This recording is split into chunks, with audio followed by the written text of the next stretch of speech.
C'est une cérémonie qui commence à pas de charge pour le président de l'Assemblée nationale. À 10h tapantes, il arrive à bord de son véhicule, pose son pied sur le tapis rouge déroulé pour la circonstance, salue la préfète de Lomé, le maire de Porto Novo, puis se dresse devant les couleurs nationales.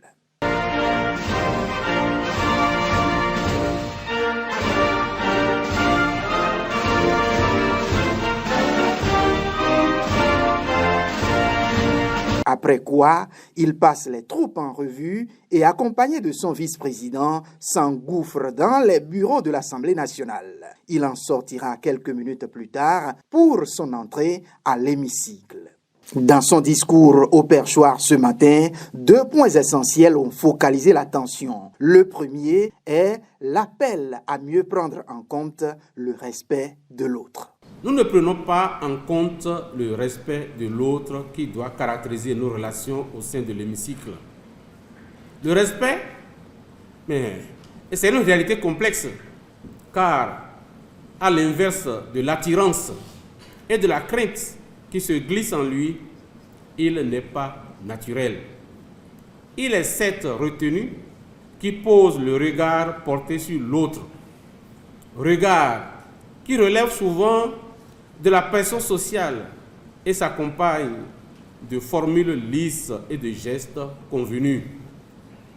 Bien loin d'être un simple reflet d'une crainte naturelle, devant plus imposant que soi, le respect n'est pas non plus le fruit d'un intérêt calculé. Le second point est sans doute la paternité responsable, un sujet soulevé il y a quelques semaines seulement par le chef de l'État, Patrice Talon. Le chef de l'État, en abordant la question démographique, ne veut œuvrer que pour le bien-être des populations et que le Béninois se porte mieux. L'Église catholique, en prônant la paternité responsable, n'enseigne pas autre chose.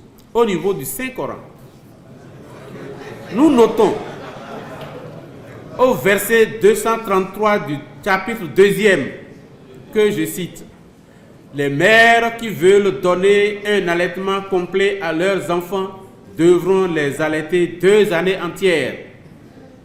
Et à celui dont l'enfant est né incombe sa subsistance et ses vêtements convenablement.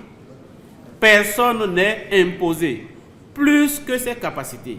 La mère n'a pas à subir de tort à cause de son enfant, ni le père à cause de son enfant. » Autrement dit, chrétiens catholiques, et certainement tous les chrétiens, ainsi que les musulmans, regardent dans la même direction que le chef de l'État, c'est-à-dire la paternité responsable.